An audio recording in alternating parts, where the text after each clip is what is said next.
That's all I'm talking about. Like your biggest enemy, the most important conversation you will ever have in your fucking life is the one you have with yourself. You wake up with it, you walk around with it, you go to bed with it.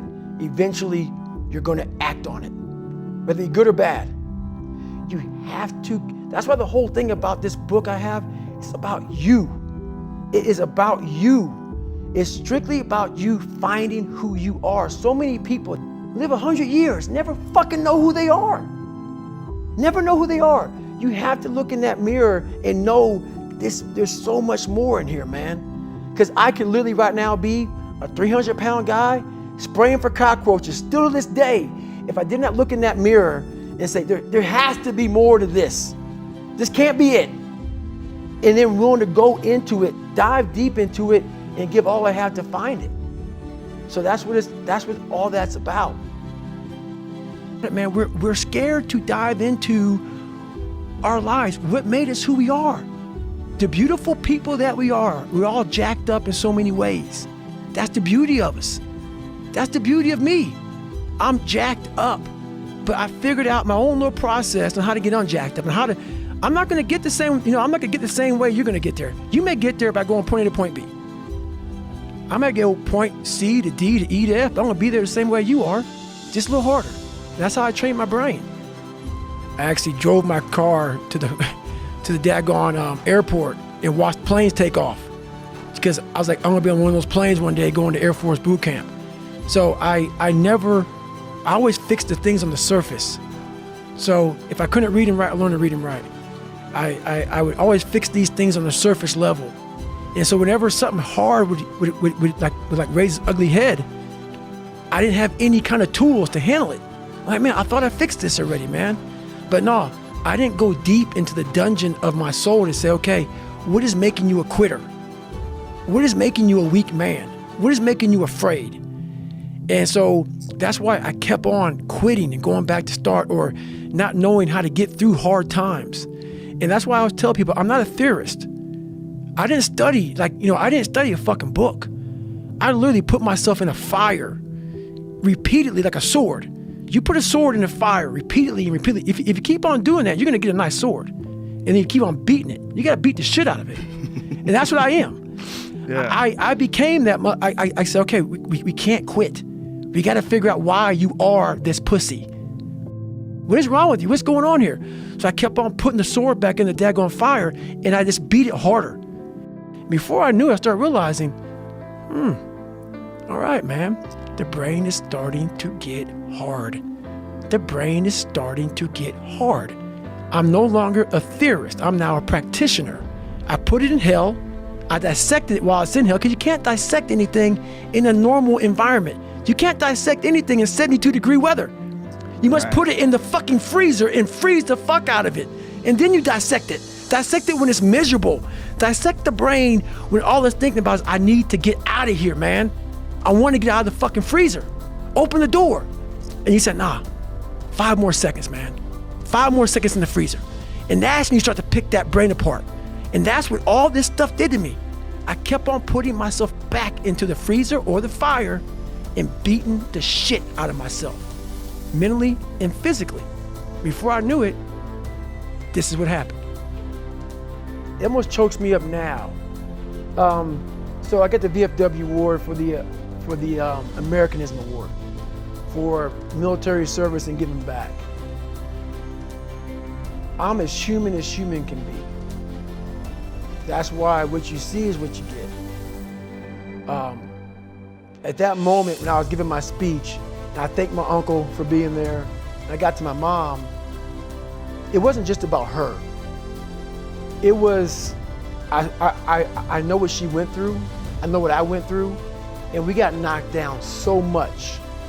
I had a moment in front of all these great American heroes where I had a chance, it was like so fast, it went through me like lightning, of I can't believe I'm here.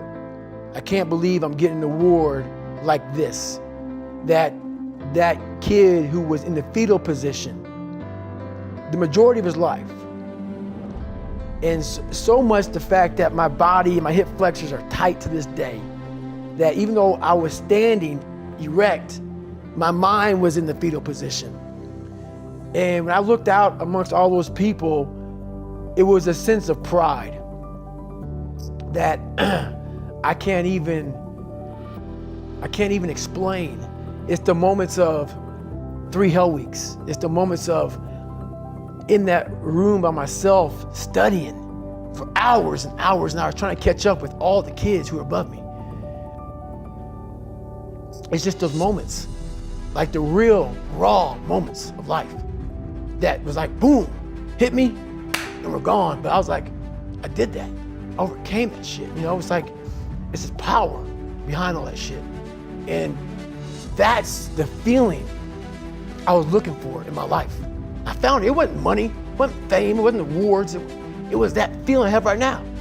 The feeling of I'm about to break down, but it's not of like, oh my God, I'm upset. It's like I worked myself so hard that I turned a person this fucked up into this motherfucker right here.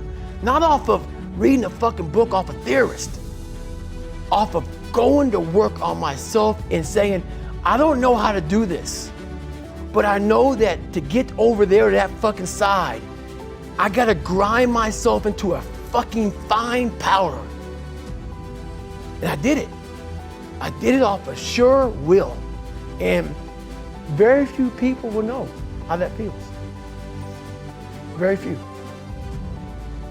It's not an accident that the axiomatic Western individual is someone who was unfairly nailed to a cross and tortured. It's like, yes, right, exactly.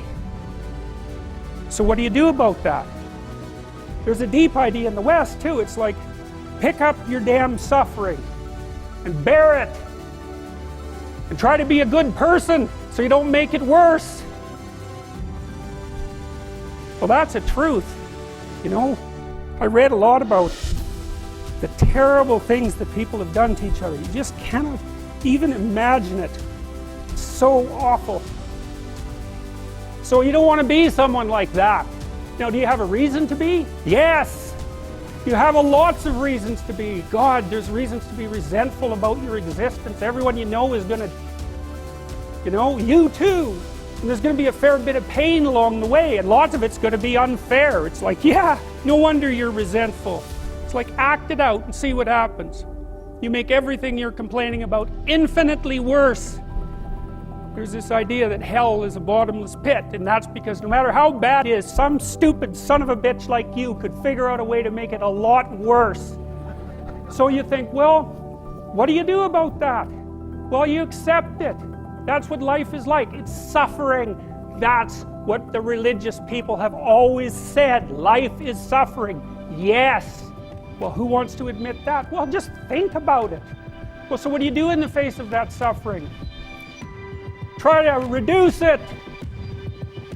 Start with yourself. What good are you? Get yourself together for Christ's sake, so that when your father dies, you're not whining away in a corner, and you can help plan the funeral. And you can stand up solidly so that people can rely on you. That's better. Don't be a damn victim. Of course you're a victim. Jesus, obviously. Put yourself together. And then maybe if you put yourself together, you know how to do that. You know what's wrong with you, if you'll admit it. You know there's a few things you could like polish up a little bit, that you might even be able to manage in your insufficient present condition. And so you might shine yourself up a little bit, and then your eyes will be a little more open. How do you overcome the suffering of life? And I'm not saying it's only the message of the West. How do you overcome the suffering of life? Is be a better person. That's how you do it. Well, that's hard. It takes responsibility. And I think, you know, if you said to someone, you want to have a meaningful life? Everything you do matters. That's the definition of a meaningful life. But everything you do matters. You're going to have to carry that with you. Or do you want to just forget about the whole meaning thing, and then you don't have any responsibility because who the hell cares, and you can wander through life doing whatever you want, gratifying impulsive desires for how useful that's going to be. and you're stuck in meaninglessness, but you don't have any responsibility. Which one do you want?